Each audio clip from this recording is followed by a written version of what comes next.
TMA के मुलाजमीन पूरी ईमानदारी से ड्यूटी करते हुए होटलों पर बैठकर सियासत और अदालती फैसले, अगली हुकूमत किस पार्टी की होगी यही फजूल बहस करना उनकी ड्यूटी है। चाय के बिल रेडी वालों से दिलवाते हैं, न देने पर इनका सामान छीन लेते हैं। सफाई वाला अमला हो या तजावजात वाला, दोनों काम करने की रिश्वत और भत्ताखोरी की तनख्वाह लेते हैं।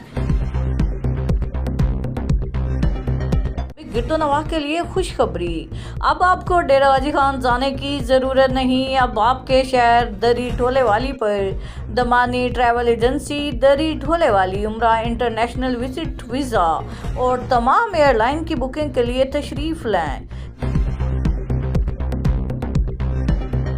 छोटी फराज पब्लिक स्कूल में बच्चों के टेस्ट पेपर शुरू हैं। बच्चों को बाकायदा स्कूल रोजाना की बुनियाद पर भेजें ताकि तालीमी सिलसिला जारी रख सकें। छोटी जरी में तालीम में दिलचस्पी रखने वाले वालिदैन स्कूल से राब्ता करें, आएँ और देखें कि हम तालीम के लिए कैसे अच्छा हैं।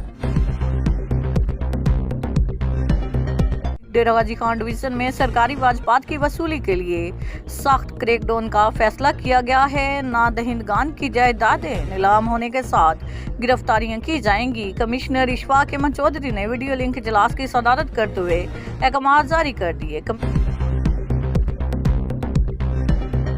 से 20 खवारजी दहशतगर्दों ने रात की तारीखी का फायदा उठाकर खैबर पख्तूनख्वा बॉर्डर पर वाक़िया डेरा गाजी खान की सरहदी चौकी जंगी में मुख्तलिफ इतराफ से शदीद हमला किया। दहशतगर्द चेकपोस्ट पर कब्जा करके अहलकारों को यरगमाल बनाना चाहते थे।